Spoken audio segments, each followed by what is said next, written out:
Hello, welcome to Locked on Sharks, the premier hockey podcast of your favorite team in the Bay Area. And we actually have real live hockey to talk about. So we're going to cover the Sharks 3-2 overtime win in their first preseason game against the Kings. So all that and more on today's episode of Locked on Sharks. You're Locked on Sharks, your daily podcast on the San Jose Sharks. Part of the Locked On Podcast Network, your team every day.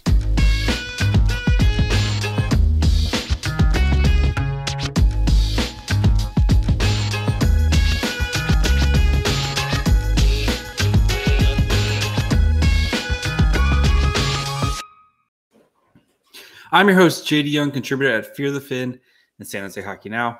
I want to thank you, of course, for making Locked on Sharks your first listen of the day.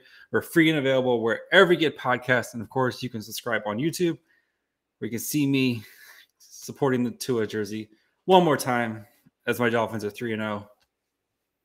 Let's go. But the Sharks played their first preseason game. But if a preseason game is played and no one's allowed to watch it on TV, is it actually played? My quick little rant, really, before we get going. It's 2022, the year of our Lord, Gary Bettman, and we still can't watch preseason games. I know it's the whole thing where the teams don't own their own rights to stream it and stuff, but Gary, buddy, I don't even care if it's just like the single cam like we had at the rookie tournament. Like, it's 2022 and we can't even watch preseason games. And like, it just, like, Dan Rusnowski does an amazing, he's one of the best in the world at calling a game on the radio. I love Dan Rusnowski. He's amazing.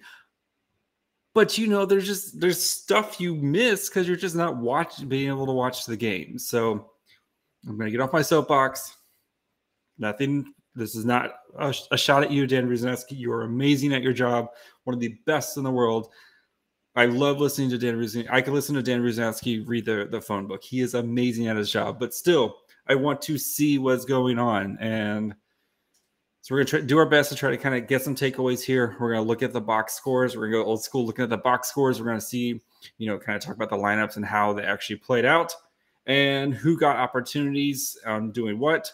We're going to look at some of the analytics and then kind of look at some of the big takeaways from the game. So let's get into it. Again, as the Sharks won 3-2 in overtime, thanks to a Logan Couture goal in overtime. This game was a penalty-filled mess. Let's start with that, where the Kings, the Kings went 0 for 8 on the power play, and the Sharks went 0 for 7 on the power play. So a ton of power play goals. David Quinn did talk about how they have not spent 1 second of practice working on special teams. So pretty interesting for the Sharks to basically kind of get thrown into the fire.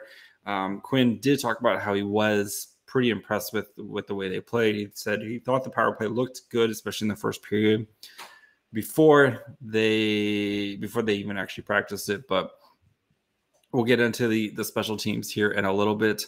Let's actually start with the actual lines going into this game, where the Sharks did play a lot of their main guys just because they have a very truncated preseason.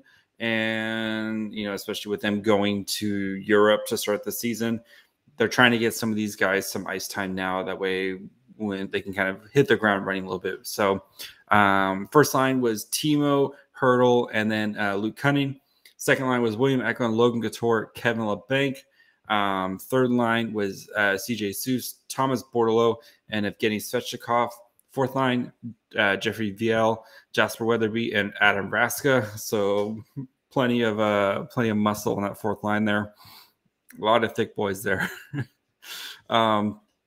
On the defense, we saw the Nudavara Erik Karlsson pairing that we've seen in training camp. Those guys playing together. Shimmick, Matt Benning, and then tryout Scott Harrington and Montana Onyebuchi. Onyebuchi, of course, on an AHL contract. And then Kaapo Kahkonen got the start, and he played the whole game.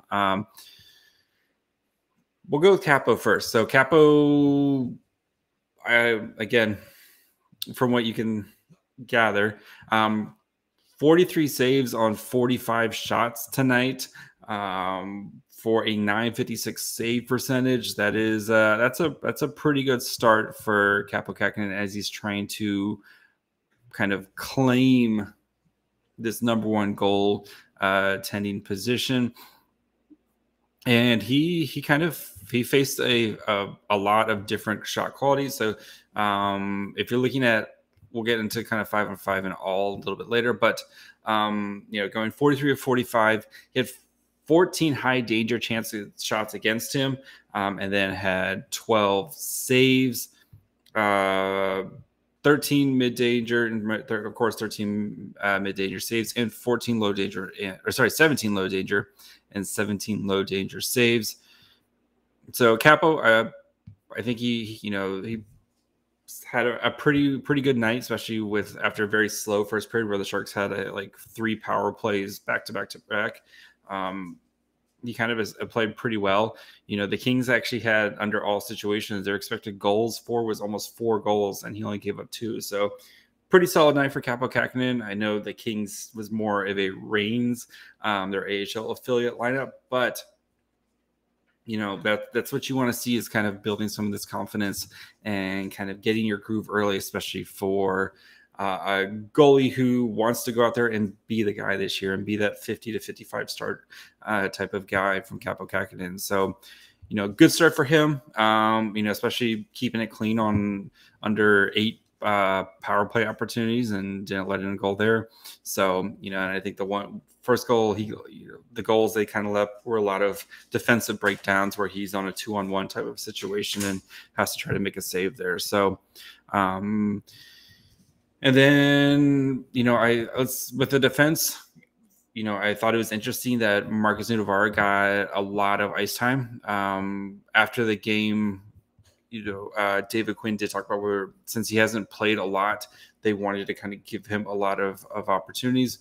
He played almost 20 minutes. He played 19 minutes tonight.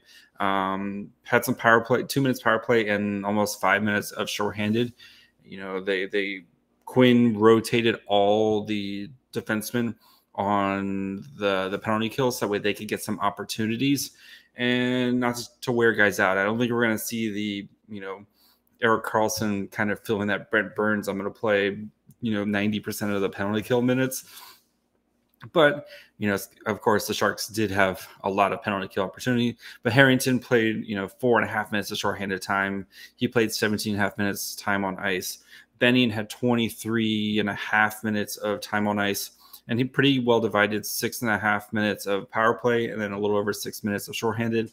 Radim Shimmick, 20 minutes of time on ice, 4 minutes on the power play. Yes, Radim Shimmick, power play specialist, and then 6:42 of shorthanded time. Karlsson, 24 minutes and 24 seconds, 7:13 power play, 3 minutes shorthanded.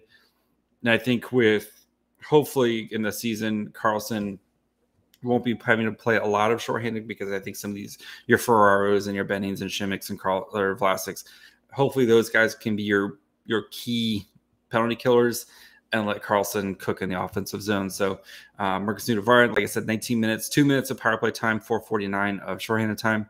And Montana Onyebuchi, a little under 15 minutes of time played, and then 4 seconds power play and 3:16 of shorthanded time. So from the defense, it was good to see that they were kind of more engaged. They're again, right now they're mixing and matching stuff, kind of throwing stuff against the wall to see what works and what doesn't, very early in training camp here. So I know Karlsson had a bit of a miscue. He had a turnover that led to the Kings' second goal there, but that's going to happen. It's preseason. Nobody's 100% perfect, especially on the blue line like that. So But from what all accounts is they played a pretty solid game, and it was good to see a lot of these different guys get involved in different aspects of the game. So before we continue, though, do want to take a quick break, let you guys know, of course, about our friends over at Athletic Greens.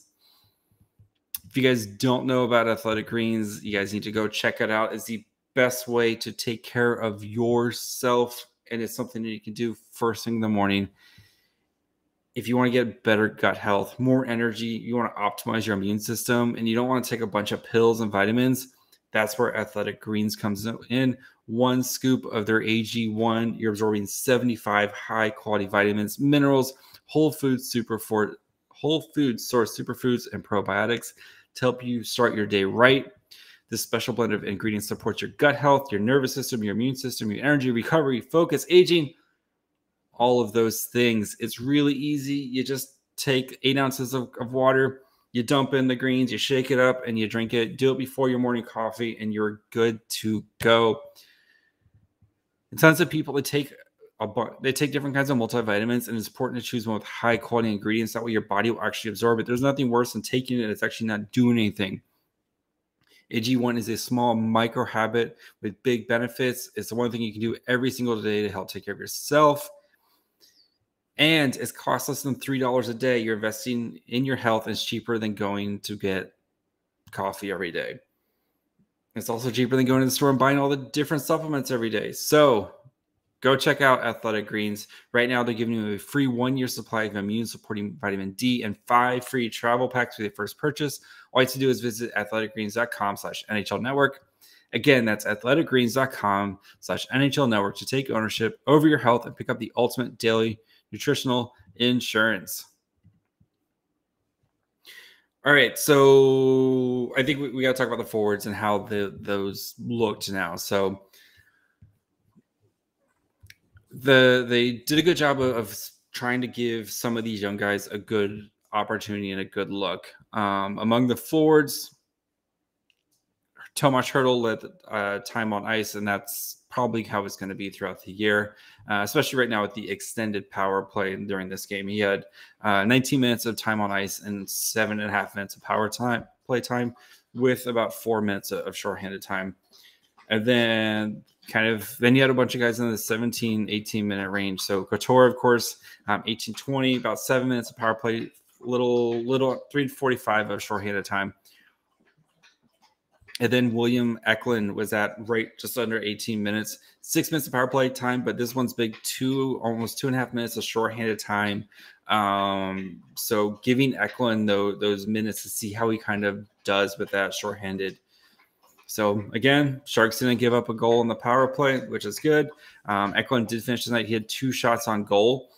Did have a giveaway and a takeaway as well, and was a -1. I'm plus and minus is a terrible stat, so I don't care about that.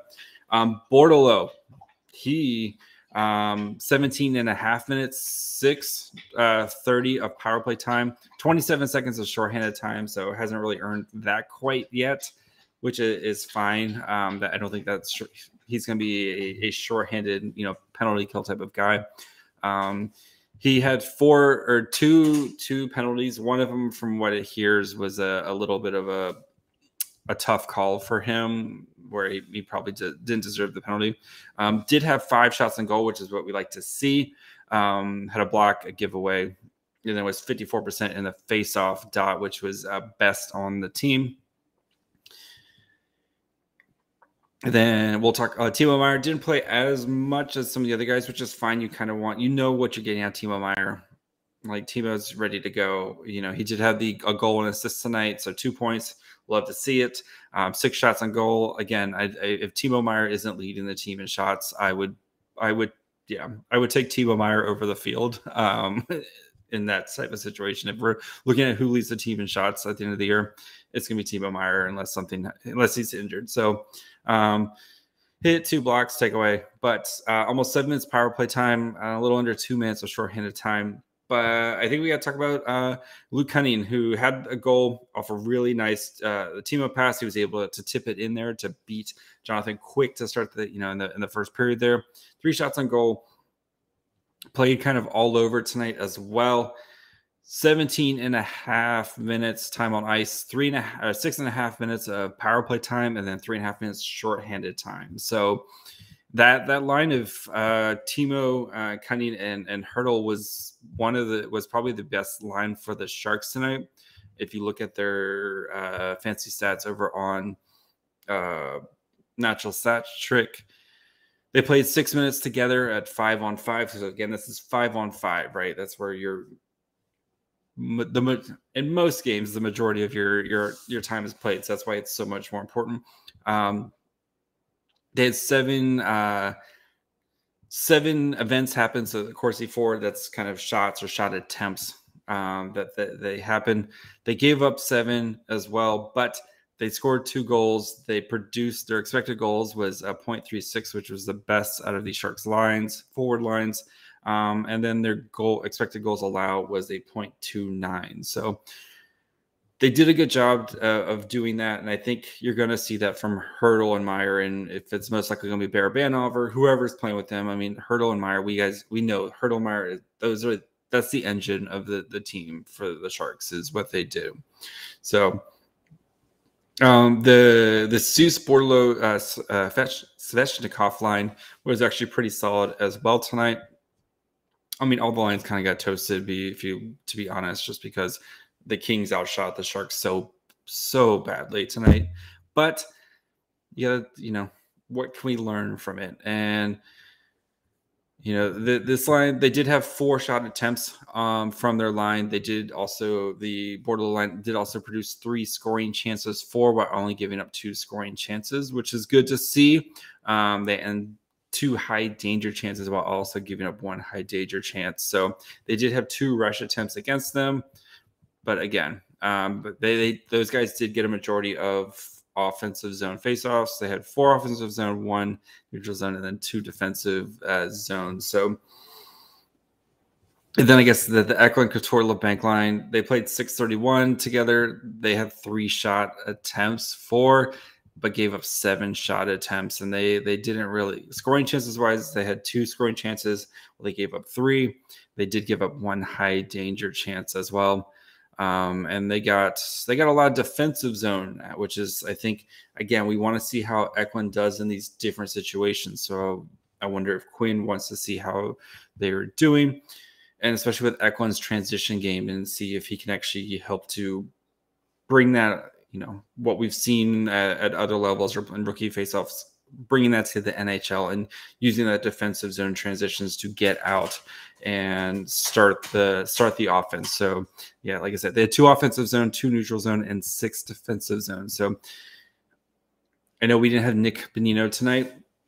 Be interesting to see if Logan Couture continues to get the lion's share of these defensive zone faceoffs once the season gets going. So because that's I assume Nick Bonino will probably get those. If it's a Nick Bonino, we're probably going to get like a Nick Bonino, Noah Gregor, and whomever they want to, if it's Cunning, I got to work on the Cunning, whomever is playing on there. But it'll be interesting to see how that third line is utilized, or if it's Logan Couture, if Quinn wanted to use Couture in that, because he's always going to be defensively responsible, and then let Hurdle and Meyer kind of cook in the offensive zone. So, yeah. Before we kind of get into breakaway, kind of big takeaways from the game, and look at what's next for the Sharks as we continue to get through preseason, do want to take a quick break. Let you guys know, of course, about Locked On NHL. Thank you guys, of course, for making Locked On Sharks your first listen. We're free and available wherever you get podcasts. We cover the Sharks each and every day, 5 days a week. Your team every day. But make sure when you guys are done listening to Locked On Sharks, go check out Locked On NHL, as they got you covered for all the national news. We've got plenty of storylines. We're getting ready for the season here. Western Conference Wednesdays for them on Wednesdays. So they do Wednesday shows based around Western Conference talk. Then Thursday, they're going to be doing power rankings. Right now, as they lead up to the season, we'll be looking at top 10 stuff. They did like top 10 coaches last week. So make sure you guys are checking out Locked On NHL wherever you get podcasts. And of course, subscribe on YouTube there as well. All right. So I think the big takeaways, you can't overreact too much because, one, the Kings were not really lining up a full lineup, and they have that right, especially since this is their first preseason game and they have a little bit more time before their season starts. With the Sharks, with their season starting much earlier, you kind of saw that intensity kind of starting to ramp up for them, where they're trying to get things going a little bit quicker. So that's why they played a much more veteran lineup tonight. And you saw, Hertl, Meyer, Couture, Carlson, Kunin. Like, you saw a bunch of these guys who are going to be playing those are all kind of top 9 guys for the Sharks this expect to be this season. And then a nice sprinkle of, letting Matt Benning and Shimmick kind of they test things out, and then letting Carlson and Nudavara kind of play together and kind of work on that. So really interested to see the Carlson Nudavara going forward, because it's not what you normally see, where you have Carlson and a very defensive defenseman. But I like it. I like hey, let's just have good players playing. And I think Marcus Nudavara can be a good player. We'll see how he responds after this injury. Again, he's played 1 hockey game in the past season. But having 2 guys who can move the puck, I think that's helpful at the same time. And yeah, it'll be interesting how these guys go. And then, of course, how Eklund and Bordeleau especially kind of respond to all these different situations. It's good to see Eklund getting a lot of opportunities in different types of situations. Again, he saw 6 defensive zone starts tonight, which is not something you would kind of expect. So I'm wondering if Quinn's seen how he responds to all this, and if he can, and how he responds. So, and then if he can kind of take what the coaching staff gives him, build off it, and get better. So, again, he's only 19. He'll be 20 basically once the season starts. And seeing if all that, playing that third line role that he played in the SHL, that's going to help build that foundation for him. So that way, when he comes in and he can kind of be utilized, they don't have to shelter him, right? That's not like we saw last year with the Bordeleau line, where that line was sheltered. Not having to shelter your second line of Eklund, Couture, LeBanc, or Eklund, Couture, Lindblom, or whoever, like not having to shelter that line, because Eklund can play. He can play in his own zone and get the puck out of his zone and start the offense. That's what we want to see from him, and it's a good first step. And Quinn said after the game, he liked what he saw out of Bordeleau and Eklund. And there's some stuff that they're going to have to work on, but he said that's about every player. And it's the first preseason game, and they haven't installed any of their special teams. So seeing these guys go out there and kind of wing it, and that's what you like to see. Little baby steps right now. So as for the Sharks, they have no practice on Monday. And then they'll be trimming the roster probably on Tuesday as they get ready for their next preseason game. So kind of just a quick schedule update. So their next preseason game isn't until the 27th, which is Saturday, right? Yes. And then Friday, sorry. And then Saturday they play the 28th. So they have kind of a couple games here. So they'll be using this week to kind of trim the roster. I'm sure we'll kind of see a lot of maybe the junior guys heading back. So your Mason Beaupets, your Gaudreaus, your Jake Furlong, like these guys who hung around after the rookie tournament. You'll probably see them go back to their junior years and get that stuff started. And then probably starting to see the AHL team start to take form. So I wouldn't be surprised if like your Tristan Robbins and your Brandon Coes and guys like that head to the Barracudas so they can start getting their training camp underway. So no practice on Monday. And then other news too was Alexander Barabanov, day-to-day lower body injury. So I'm sure right now they're being very cautious with him. You don't want to make something worse than what it needs to be. So especially in preseason right now. So, and we know, I know it's a new system, but Barabanov, Hertl, and Meyer know how to play together, and they'll be fine. So let him get some rest, get ready for the season opener. So I'm sure we'll probably see him at some point. But yes, that's again. So timeline for this week, we have a little bit of a cut down on names, so we'll cover all that as those start to come out. I assume that'll probably be on. We'll probably know more on Tuesday. For tomorrow's show, we're going to be doing a stock up, stock down so far in the preseason, looking at how guys have been used and utilized in training camp, which guys are kind of risers, which guys are kind of fallers, and just kind of a nice little temperature check as we've got some stuff on ice now that we can actually talk about. So make sure you guys are following along, especially on Instagram, Facebook, and Twitter at Locked On Sharks. Right now on Twitter, since we can't watch the games, we are doing artist renditions of important stuff happening. So go check those out. They're some of the dumbest things I do, but they crack me up for some dumb reason. So go check out the artist renditions. I post them live on Twitter, and then I'll kind of do recaps on Facebook and Instagram. So you can go check out terrible artist renditions of stuff happening. Make sure you guys are subscribed for the podcast, Twitter or Apple, Spotify, Odyssey, you name it. We are there. The season is here. You want to make sure you are ready for your Sharks, as they're probably going to be terrible, but that's okay. We have our eyes on the prize. And then subscribe on YouTube. If you want to help me the most, subscribing and watching on YouTube is the best way to do that. It puts money directly into my pocket with every time you guys watch. So make sure you guys do that. Go subscribe on YouTube. And especially weekends, we're probably going to be doing more live shows after the games that we don't have to wait till, if a game happens Friday night, you don't want to wait all the way till Monday to find out, kind of what I thought about the game. We're going to be doing stuff live on YouTube. So make sure you guys go subscribe on YouTube. You can follow me on Twitter at MyFryHole. We'll be back tomorrow because it is hockey season and Locked On Sharks covers your team every day. And that'll do it. Bye, friends.